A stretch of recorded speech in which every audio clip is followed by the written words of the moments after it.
बिस्मिल्लाहिर्रहमानिर्रहीम। अस्सलाम वालेकुम। Welcome to JS academy YouTube channel.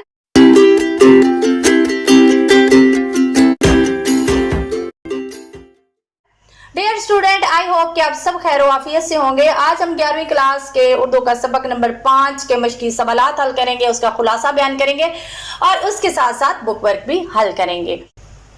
तो आइए चलते हैं सबक के उन्वान की तरफ।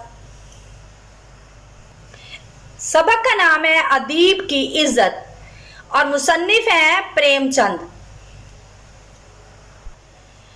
खुलासा है कि कमर साहब ने चीनी और दूध के बगैर ही बहुत दफ़ा चाय उबाली। यह मुतअद्दिद बार उबाली, इसका मतलब है बहुत बार उबाली उन्होंने। चाय से नाश्ता किया। वो अला सुबह यानी कि बहुत ही सुबह सवेरे कमरे के अंदर गए, लेकिन बीवी को जगाने की बजाय खुद ही नाश्ता बनाना मुनासिब समझा। नाश्ता करने के बाद वो अपनी किताब लिखने में मशगूल हो गए और उनके ख्याल में उन्हें शोहरत के आसमानों तक पहुंचा देगी। इतने में बीवी बेदार हुई यानी कि जाग उठी और पूछा तो उन्होंने बताया कि वो चाय पी चुके हैं। उन्हें अदब की बीमारी लाहक हो चुकी थी, यानी कि वो अदब से बहुत ज्यादा उनका लगाव था। चुनाचा हसूल रिज़्क और जरिया तलाश ना किया, यानी कि उन्होंने रिज़्क की तलाश के लिए कोई और जो है हसूल यानी कि और जरिया जो है उन्होंने तलाश नहीं किया था। और वो इस बीमारी से 40 साल की उम्र में ही नकाहत ज़दा हो गए और फिक्रे सुखन में गरक रहे। अब उन्हें ये शुबा होने लगा था कि मज़ामीन में कोई खूबी, कोई मायने ही नहीं और ये इनकशाफ बदरजा गायत हिम्मत शुकन था। ये उम्र अजीज यूं तल्फ हो गई यानी ख़त्म हो गई। ये तस्कीन भी नहीं कि दुनिया ने नकदरी की, मगर उनका कारनामा हयात हकीर नहीं, ज़रूरियात ज़िंदगी घटते घटते ज़ैद की हदूद को भी पार कर गई थी। ज़ैद का मतलब है परहेजगारी।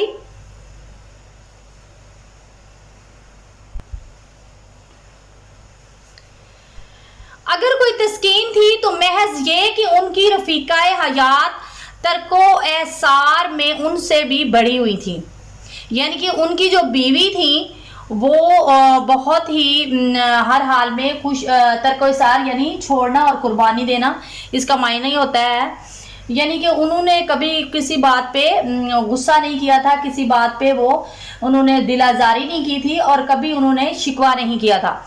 इनसे वो आगे बढ़ी हुई थी। सकीना इस बदहाल में भी खुश थी। कमर को अगर दुनिया से शिकायत हो, मगर सकीना हमेशा दिलजोई करती थी और अपने नसीबों को रोना तो बहुत दूर की बात थी, उसने कभी माथे पर बल भी ना आने दिया, यानी कि उन्होंने कभी शिकवा ना किया।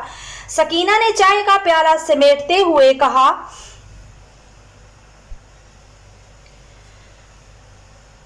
तो बीवी ने मशवरा दिया कि आप थोड़ी देर कहीं घूम फिर आया करें। तो कमर साहब जवाब देते हैं कि लिखते हुए ये तो मालूम होता है कि कुछ कर रहा हूँ, मगर सैर करते हुए लगता है कि वक़्त को ज़ाया कर रहा हूँ। वही लोग वर्जिश करते हैं और सैर करते हैं जिनको माली नुकसान नहीं होता।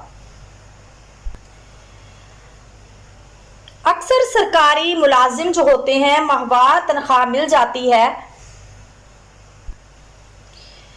या ऐसे लोग जिनकी इज्जत होती है। मैं तो मजदूर हूँ, तुमने कभी मजदूरों को भी हवा खाते हुए देखा है? जिनको खाने की कमी नहीं वो हवा खाएंगे और जिनको रोटियों के लाले पड़े हुए हैं यानी कि वो रोटियों के लिए अपनी मेहनत कर रहे हैं, वो क्या हवा खाएंगे? सकीना की आंखें छलक पड़ी यानी कि उनकी आंखों में आंसू आ गए और वो अंदर चली गई। एक रईस के कमर साहब की दावत पर यानी कि कमर साहब को जो है एक रईस ने अपनी दावत पर बुलाया। आज वो बहुत खुश थे। सारा दिन वो सोचते रहे कि राजा साहब किन अल्फाज से उनका खैर मुकद्दम करेंगे। खैर मुकद्दम जो है का मतलब जो है वो ये है कि इस्तकबाल करेंगे, वो मुनासिब अल्फाज में जवाब देंगे ताकि रईस को बुरा न लगे। उन्होंने मुनासिब लिबास ज़ेब तन किया यानी कि उन्होंने मुनासिब लिबास जो था वो पहना, जो म्यारी बिल्कुल भी ना था, यानी कि बहुत अच्छा नहीं था। सकीना ने बहुत दफ़ा कहा कि महफिल में जाने के लिए कोई बहाना कर लेते, ना जाते, मगर कमर साहब ने कहा मुझे वहां जाकर इस लिबास में नदामत ना होगी, यानी कि नदामत शर्मिंदगी नहीं होगी। मैं एक शायर हूँ, शायर की कीमत उसकी नज़में होती हैं।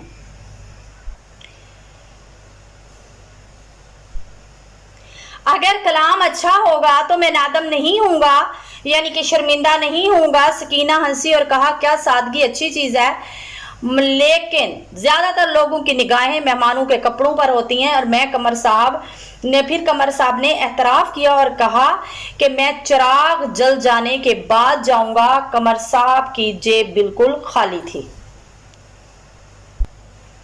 अखबारों से रुपया आने वाला था। वो अपनी औकात से बढ़कर मेहनत करते थे, हत्ता कि ईद पर भी छुट्टी नहीं करते थे, मगर मुफलसी यानी कि गरीबी कायम रही। शाम के वक्त कमर साहब अपनी फटी पुरानी इचकन, यानी कि अचकन जो है पहले लोग कहते थे शेरवानी को, पहने निकले और हाफिज समद की दुकान पर पहुंचे। हाफिज साहब ने उनके यानी कि छाते के पैसों का तकाजा किया तो कमर साहब ने कहा कि अब मैं राजा रईस की दावत पर जा रहा हूं।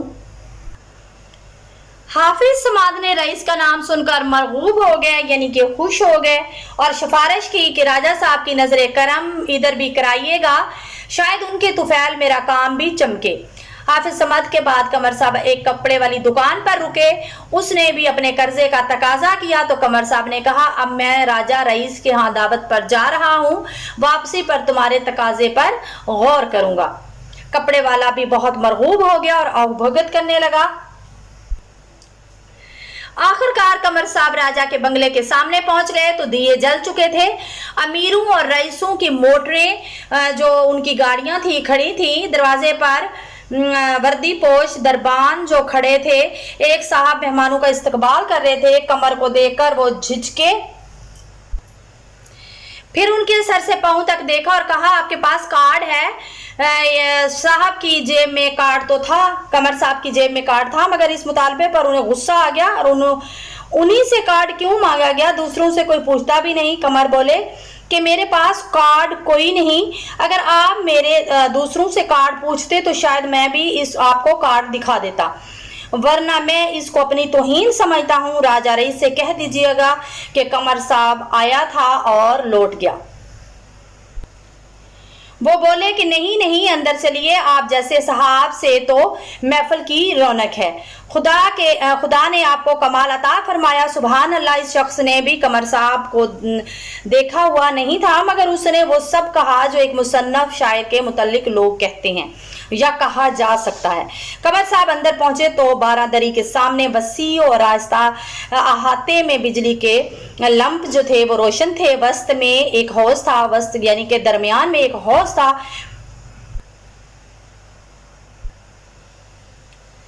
और एक हौज में एक संगे मरमर की एक परी के सर पर फुआरे की फुरें जो हैं वो रंगीन लैंपों से रंगीन होकर ऐसे मालूम होती थी जैसे कोसे कज़ा पिघल कर रस रहा हो। हौज के चारों तरफ मेजें लगी हुई थी। राजा रईस ने खैर मुकद्दम किया और बैठे हुए अहबाब यानी कि अपने रिश्तेदारों, अहबाब दोस्त रिश्तेदार से उनका तारुफ करवाया। वहां अंग्रेजी सूट वाले एक शख्स ने अजीब सी नजरों से कमर साहब को देखा। अंग्रेजी ख्वां अपने आप को बाइज्जत आपको बायरन शीले का हम पल्ला समझते थे। वो अंग्रेजी लिटरेचर के मुतल्लिक बातें करने लगा और कमर साहब को कहा कि हमारे जो शायर हैं, देसी शायरों को इतना ही मालूम भी नहीं कि शायरी के मायने क्या हैं।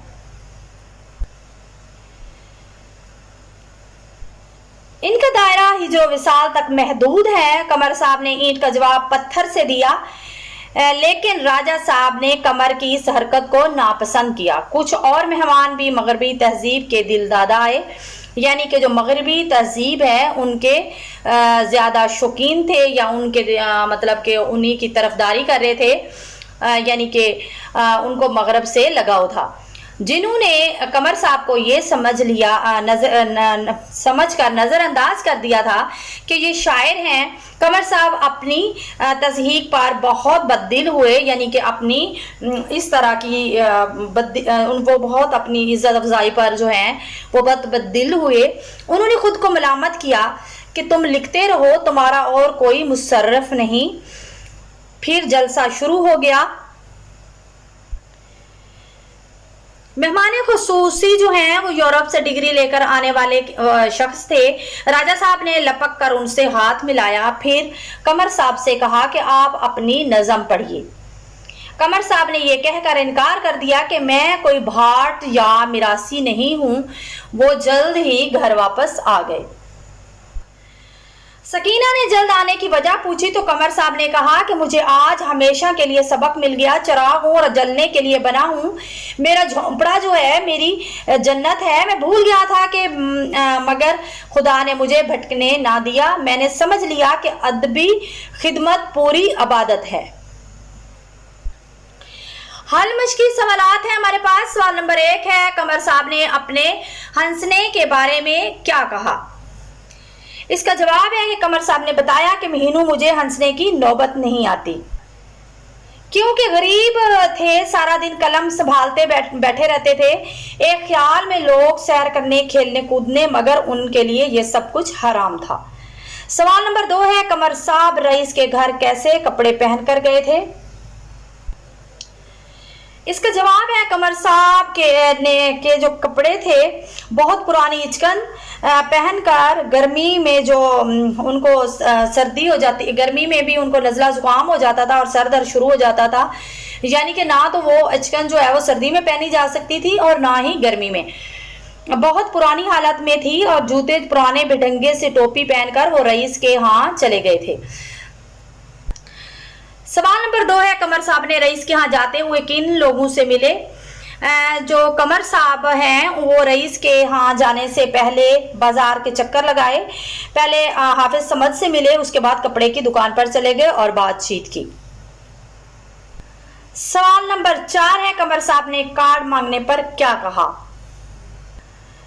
कमर साहब जब बंगले पर पहुंचे तो इस्तकबाल करने वाले शख्स ने कार्ड तलब किया तो आपने अपनी तौहीन महसूस की। कमर साहब की जेब में कार्ड मौजूद था, मगर आपने कहा कि मेरे पास कार्ड नहीं। अगर आप दूसरों से मांगते तो फिर मैं भी आपको दिखा देता, वरना मैं अपनी तौहीन समझता हूँ। राजा साहब से कह दीजिएगा कि कमर साहब आए थे और लौट गए। सवाल नंबर 5 है कि कमर साहब ने अंग्रेजी अदब के बारे में क्या कहा?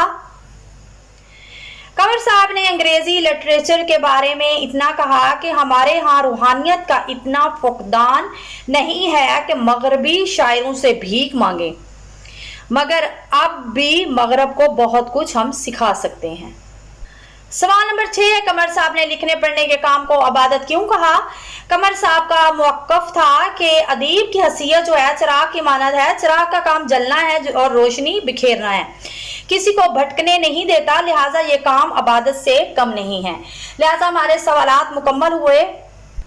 तो आइए चलते हैं बुक वर्क की तरफ।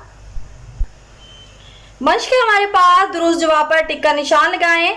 हजरत कमर ने चाय का प्याला तैयार किया, 20 दफ़ा उबाली हुई, 30 दफ़ा उबाली हुई, 40 दफ़ा उबाली हुई या 50 दफ़ा उबाली हुई।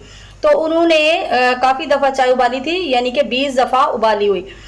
और हजरत कमर की राय में चाय में दूध मिलाना जो है हमारे रईसों की ईजाद है, हमारे गरीबों की ईजाद है, हमारे हुक्मरानों की ईजाद है, हमारी अवाम की ईजाद है। तो ये है हमारे रईसों की ईजाद है। इसके बाद है हजरत कमर की बीवी का नाम था रजिया, रफिया, नसीबा या सकीना। तो सही जो ऑप्शन है वो है सकीना। इसके बाद हमारे पास है कि कमर साहब के पास रुपए कहाँ से आने वाले थे? अखबारों से, दुकानदारों से, रईसों से या शायरों से? तो इसका जो सही जवाब है वो है अखबारों से। तो आज की वीडियो जो है हमारी मुकम्मल हुई है। तो आप हमारी वीडियो को लाइक करें, चैनल को सब्सक्राइब करें ताकि तमाम मालूमाती वीडियो आप तक पहुंचती रहें। डिस्क्रिप्शन से नोट्स लाजमी PDF की शक्ल में डाउनलोड कर लीजिए और इंशाल्लाह हम नेक्स्ट वीडियो में मिलते हैं। अपना रखिए ख्याल। अल्लाह हाफिज़। तो अजीज़ तलबा, आप हमारी वीडियो आप लाजमी शेयर किया करें। अगर उससे आपको फ़ायदा हासिल हुआ है तो आप उसको शेयर किया करें, कि ताकि दूसरे लोग भी जो हैं उससे फ़ायदा उठा सकें। और उसके बाद आप हमारे जो है चैनल को सब्सक्राइब किया करें, ताकि जो भी वीडियो आए आप तक पहुँचे, बर वक्त पहुँचे। और लाइक्स जो हैं वो भी दिया करें, उससे हमारी हौसला अफजाई होती है और हमारा दिल चाहता है कि हम आपके लिए मज़ीद काम करें।